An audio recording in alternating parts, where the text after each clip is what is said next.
எனக்கு அன்பானவர்களே, இயேசு கிறிஸ்துவின் நாமத்தினாலே உங்களை வாழ்த்துகிறேன். உங்களுக்கான எழுப்புதலின் வார்த்தை சங்கீதம் 32:8.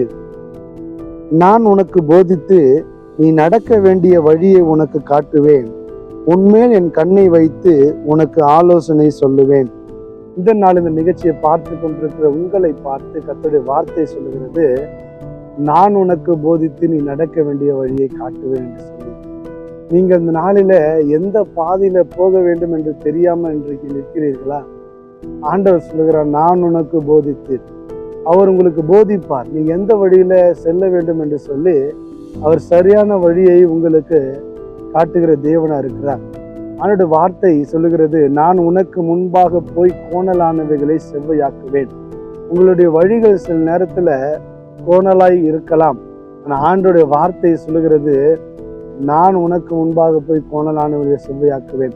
அப்ப அவர் நமக்கு போதிப்பார், நாம் எந்த வழியில போக வேண்டும் என்று சொல்லி அவர் நமக்கு போதித்து நடக்க வேண்டிய வழியை நமக்கு காட்டுகிற தேவனாய் இருக்கிறார். இந்த நாளில நீங்கள் உங்களுடைய வழியை ஆண்டவரிடத்துல ஒப்பு கொடுங்க. உன் வழிகள் எல்லாம் அவரை நினைத்துக்கொள் என்று சொல்லி ஆண்டவருடைய வார்த்தை சொல்கிறது. உங்களுடைய வழியெல்லாம் ஆண்டவராக இயேசு கிறிஸ்துவை நீங்கள் நினைத்து கொள்ளும் போது அவர் உங்களை சரியான இடத்திற்கு சரியான பாதையிலே உங்களை நடத்துகிற தேவன். சில நேரத்தில் தீமையான வழிகள் வரலாம், ஆனா அந்த தீமையான வழிகளிலே நீங்க சிக்கிக்கொள்ளாதபடிக்கு ஆண்டவர் உங்களை நல்ல வழியிலே நடத்துவார். நானே நல்ல மேய்ப்பன் என்று சொல்லுகிறார்.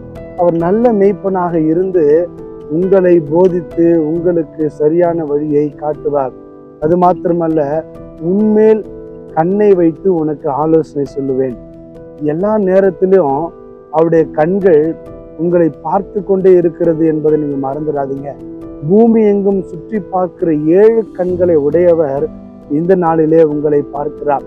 இந்த நாளிலே நீங்க என்ன செய்யலாம் என்று நீங்க திகைத்து கொண்டிருக்கலாம். என்ன செய்யறது என்று சொல்லி நீங்கள் பயப்படலாம். என்னுடைய எதிர்காலம் எப்படி இருக்க போகிறது என்று சொல்லி நீங்க கலங்கலாம். என்னுடைய வருமானம் குறைவாக இருக்கிறது என்று சொல்லி நீங்கள் திகைத்து கொண்டிருக்கலாம். ஏதோ ஒரு காரியத்தில் நீங்க கலங்கி கொண்டிருக்கலாம். ஆண்டவர் உங்களுக்கு ஆலோசனை சொல்லுவார். எந்த வழியில நீங்க சென்று நீங்க சரியான ஒரு ஆசீர்வாதத்தை நீங்க பெற்றுக்கொள்ள வேண்டும் என்று சொல்லி சரியாய் உங்களுக்கு ஆலோசனை கொடுத்து உங்களை நடத்துவார். அநேகர் இந்த உலகத்துல இருக்கலாம், ஆனா ஆண்டவரா தெரிந்து கொள்ளப்பட்ட உங்களை பார்த்து ஆண்டவர் சொல்லுகிறார், உன்மேல் என் கண்ணை வைத்து உனக்கு ஆலோசனை சொல்லுவேன். இஸ்ரவேலை காக்கிறவர் உறங்குவதும் இல்லை, தூங்குகிறதும் இல்லை. அப்போ உங்க மேல அவர் கண்ணை வைத்திருக்கிறார் என்பதை நீங்க மறந்துடாதீங்க. உங்களை கண்ணோக்கி பார்க்கிறார். எந்த சூழ்நிலையை நடந்து கொண்டிருக்கலாம், உங்களுக்கு சரியான ஆலோசனை கொடுத்து உங்களை நல்ல வழியில நடத்தி உங்களை ஆசீர்வதிப்பார். அதனால எதை குறித்து நீங்க கவலைப்படாதீங்க. இந்த நாளிலே ஆண்டவர் சமூகத்திலே உங்க வாழ்க்கைய ஒப்பு கொடுங்க. ஆண்டவரை நீங்க எனக்கு போதித்து நடத்துங்கன்னு சொல்லி அவர் பாதத்திலே நீங்க உங்களை தாழ்த்தி நீங்க ஜெபிக்கும் போது உங்களுக்கு போதித்து நடக்க வேண்டிய வழியை காட்டி உங்களுக்கு ஆலோசனை சொல்லி உங்களை ஆசீர்வதித்து உங்களை நடத்துகிற உங்கள் தேவனாகிய கர்த்தரவர். அதனால இந்த நாளிலே உங்கள் வாழ்க்கையை ஒப்பு கொடுங்கள். அவர் உங்களை ஆசீர்வதித்து உயர்த்துவார். ஜெபிப்போம்.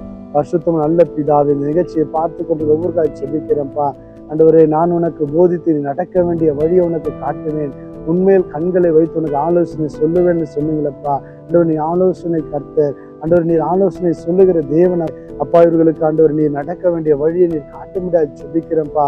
ஆலோசனை கொடுங்கப்பா. எந்த காரியத்துல அப்பா எப்படி செய்ய வேண்டும் என்று தெரியாமல் இருக்கலாம், திகைத்து கொண்டிருக்கலாம். ஆண்டவரே, இவர்களுக்கு நீ ஆலோசனை சொல்லி நடத்த முடியாது ஜெபிக்கிறேன்.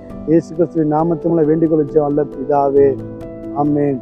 இந்த நாள் இந்த நிகழ்ச்சியை பார்த்து கொண்டிருக்கிற உங்களுக்கு தேவன் போதித்து நீங்க நடக்க வேண்டிய வழியை காட்டுவார். அது மாத்திரமல்ல, உங்கள் மேல் கண்ணை வைத்து உங்களுக்கு ஆலோசனை சொல்லுவார். God bless you. God bless you.